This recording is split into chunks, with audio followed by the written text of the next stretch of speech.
ఈరోజు మనము must have గురించి తెలుసుకుందాము. ఎప్పుడైతే మనం మస్ట్ హ్యావ్ వాడతామో అప్పుడు V3 ఫామ్ వాడాలి.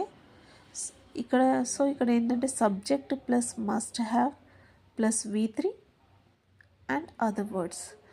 మస్ట్ హ్యావ్ అంటే ఏంటంటే తప్పకుండా అని దాని అర్థం అనమాట.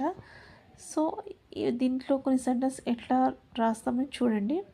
You must have come to the party. నువ్వు తప్పకుండా పార్టీకి రావాల్సి ఉండే కానీ నువ్వు రాలేదు.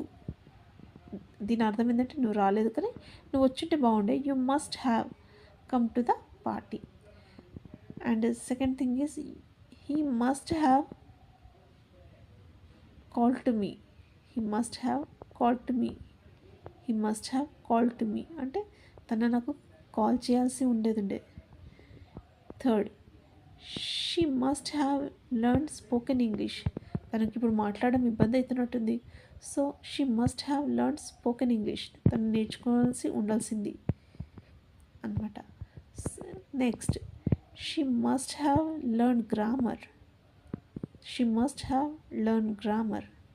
తన గ్రామర్ నేర్చుకోవాల్సింది.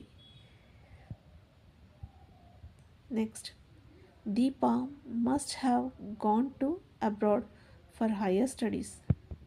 తను ఇక్కడనే ఉండిపోయింది. ఒకవేళ తన అబ్రాడ్కి వెళ్ళుంటే బాగుండేదేమో.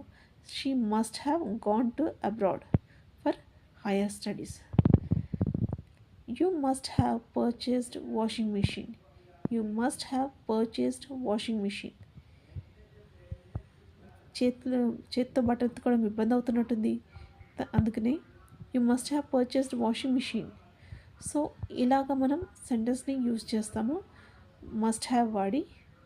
ఓకేనండి.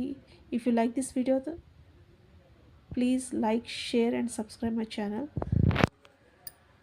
Bye for now.